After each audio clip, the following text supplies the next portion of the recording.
Harus kuliah dengan NIM 43225089 dari kelas 1B TKI. Jadi saya akan menjelaskan pengertian hierarki, pengolahan limbah sesuai perlakuannya, contoh soal, dan studi kasus. Nah, yang pertama itu pengertian hierarki. Hierarki pengolahan limbah cair adalah suatu urutan tingkatan proses pengolahan air limbah disusun secara sistematis dari tahap paling dasar ke hingga tahap paling tinggi, dengan tujuan untuk mengurangi kandungan pencemar secara bertahap sebelum limbah dibuang ke lingkungan atau digunakan kembali. Secara sederhana, hierarki menggambarkan bahwa pengolahan limbah tidak dilakukan sekaligus, tetapi melalui beberapa tahap yang masing-masing memiliki fungsi berbeda, mulai dari pemisahan kotoran dasar, kasar, pengendapan, penguraian bahan organik, hingga penghilangan zat berbahaya yang lebih kompleks. Nah, adapun 4 tahap pengolahan limbah cair. Yang pertama itu pengolahan awal atau preliminary treatment. Pada tahap ini, pada tahap awal untuk menyaring benda-benda besar yang bisa merusak alat dan mengganggu proses selanjutnya. Tujuannya melindungi peralatan dan memperlancar proses berikutnya. Yang kedua itu pengolahan primer atau primary treatment. Pada tahap ini partikel padat tersuspensi melalui dipisahkan dari air limbah. Tujuannya padatan kasar mengendap menjadi lumpur. Yang ketiga itu pengolahan sekunder atau secondary treatment. Pada tahap ini fokus pada penguraian bahan organik yang terlarut menggunakan mikroorganisme. Tujuannya sehingga dapat kadar pencemar berkurang drastis. Dan yang terakhir itu pengolahan tersier atau tertiary treatment. Pada tahap ini lanjutan untuk meningkatkan kualitas air agar benar-benar aman. Tujuannya menghasilkan air yang memenuhi standar lingkungan atau bisa digunakan kembali. Adapun macam-macam pengolahan limbah cair dengan cara penyaringan. Yang pertama itu dengan cara penyaringan gift chamber adalah proses awal atau pra pengolahan untuk memisahkan partikel berat seperti pasir, kerikil, dan lumpur kasar dari air limbah dengan memanfaatkan gaya gravitasi. Tujuan utamanya yang pertama itu menghilangkan pasir dari partikel dari air limbah. Yang kedua itu mencegah kerusakan pompa dan peralatan. Yang ketiga itu mengurangi beban pada tahapan pengolahan berikutnya. Dan yang terakhir itu meningkatkan efisiensi sistem pengolahan limbah. Yang kedua itu equalisasi atau equalization adalah proses dalam pengolahan limbah cair yang bertujuan untuk menyamakan atau menstabilisasikan debit air, aliran dan kualitas air limbah sebelum masuk dan ke tahap pengolahan berikutnya.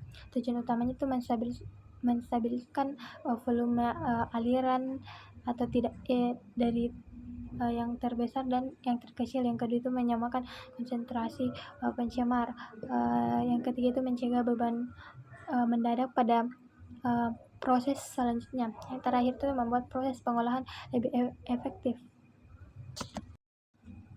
Yang ketiga itu sedimentasi adalah proses pengolahan limbah cair dengan cara mengendapkan partikel padat yang tersuspensi di dalam air menggunakan gaya gravitasi sehingga terpisah dari air yang lebih jernih.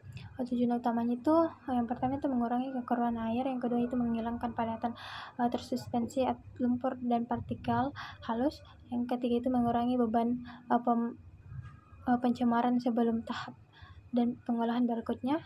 Yang keempat itu meningkatkan efisiensi proses biologis atau kimia setelahnya. Yang keempat itu flotasi adalah metode pengolahan limbah cair yang digunakan untuk memisahkan partikel padat atau minyak yang ringan dengan cara mengapungkan ke permukaan, biasanya dengan bantuan gelembung udara. Tujuan utamanya itu menghilangkan zat yang tidak bisa diendapkan atau yang ringan. Yang kedua itu membersihkan permukaan dari minyak atau lemak. Yang ketiga itu membantu proses pengolahan menjadi lebih efektif. Yang kelima itu filtrasi adalah proses pengolahan limbah cair dengan cara menyaring air melalui media tertentu dan memisahkan partikel padat atau zat pencemar yang masih tersisa sehingga air lebih mudah bersih.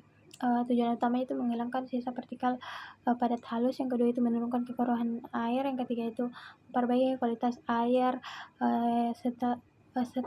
sebelum dibuang dan setelah digunakan kembali. Yang keempat itu menjadi tahap akhir penyempurnaan pengolahan limbah. Nah, adapun contoh soal yang pertama itu perhitungan debit air limbah. Soalnya sebuah pabrik menghasilkan air limbah sebanyak 2.400 liter dalam 3 jam. Hitung debit air limbah atau Q dalam liter per jam. Penyelesaian rumus Q sama dengan V per T. Diketahui V sama dengan 2.400 liter, T sama dengan 3 jam.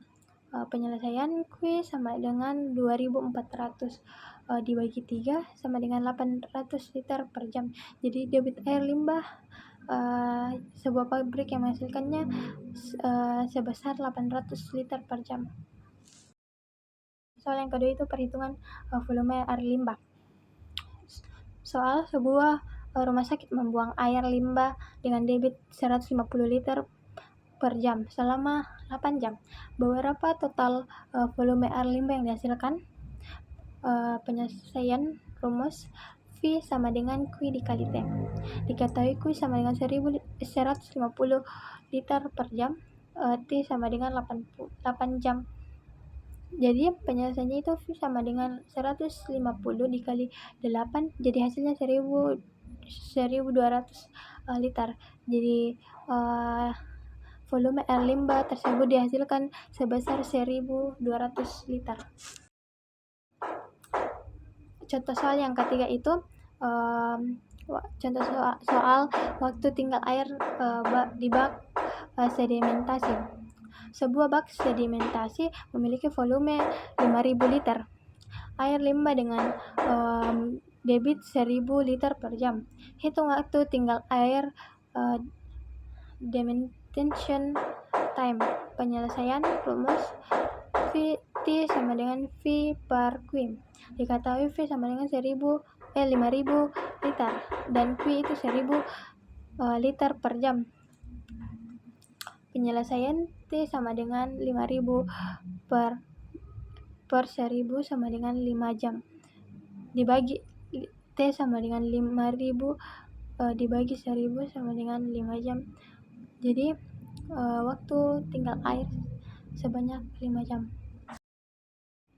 Adapun studi kasus. Latar belakangnya, limbah cair dari laboratorium, terutama laboratorium kimia, sering mengandung logam bersifat berat berbahaya seperti timbal Pb, kadmium Cd, merkuri Hg, tembaga Cu, dan seng Zn. Logam ini bersifat korosi, tidak dapat terurai secara alami dan dapat mencemari lingkungan perairan jika tidak digunakan dengan benar. Yang kedua itu permasalahan. Permasalahan yang pertama itu kandungan logam berat yang tinggi. Yang kedua itu dampak lingkungan dan kesehatan. Yang terakhir itu kebutuhan metode yang efisiensi dan ekonomis. Itulah tadi yang sempat saya jelaskan. Sekian, jika ada salah mohon dimaafkan. Sekian, wassalamualaikum warahmatullahi wabarakatuh. Thank you.